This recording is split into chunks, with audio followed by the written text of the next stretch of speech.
We got this deal in England. We're going to see this here in the United States. As a matter of fact, we already are seeing this here in the United States. That's one of the points of this. This girl had a baby. She was pregnant, had her baby 21 weeks and 5 days into her pregnancy. Mm-hmm. Almost 22 weeks. Almost 22 weeks. 2 days short of 22 weeks. More than halfway. The baby's born. The doctors refused to do anything for the baby. The baby lived for 2 hours, gurgling and gasping and so forth, while this mother begged them to do something. But in England, apparently, they have a rule that hospitals go by that unless the baby is 22 weeks, they don't do anything for the baby that's born less than 22 weeks. He was 2 days short of 22 weeks by their estimation, which could be off, of course.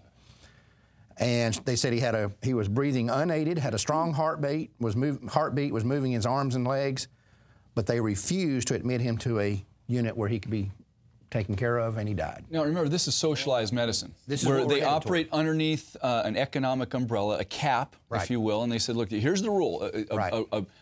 A death panel, a board of bureaucrats have said, no babies resuscitated before 22 weeks. Right. Period, end of subject, that's the rule. Pick and choose, and then there's the elder. Coming to. Mm-hmm. This is the Obamacare plan. Yes, and I even saw a graph of our health care that they're talking about doing it. And this thing is showing optimal care really is around about 20 to 30 years old. That's when you get optimal. Intervention, when you are just under 1 year old, is very low, and when you're 60, it's very low. And they call it intervention. Right. Intervention. And boy, I think that this is headed here. We used to call it health care.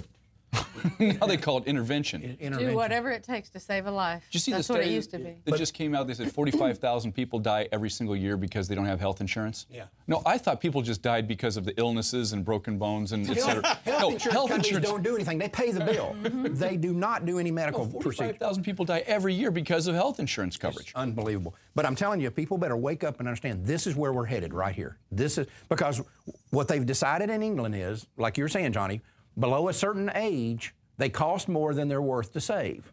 And above a certain age. Now, this baby lived 2 hours breathing on its own, arms and legs flailing around, and had a strong heartbeat. You're not going to tell me this baby didn't have a potential for survival. And what's going to become of her? She's going to be bitter and she is already bitter. She's sad. Screwed up. This poor girl has seen her baby. She sat there and begged them at the hospital to do something for her baby. They wouldn't do anything since 2 days short of the time that we'll intervene. Oh, that's horrible. But this is where we're headed, and people don't think it.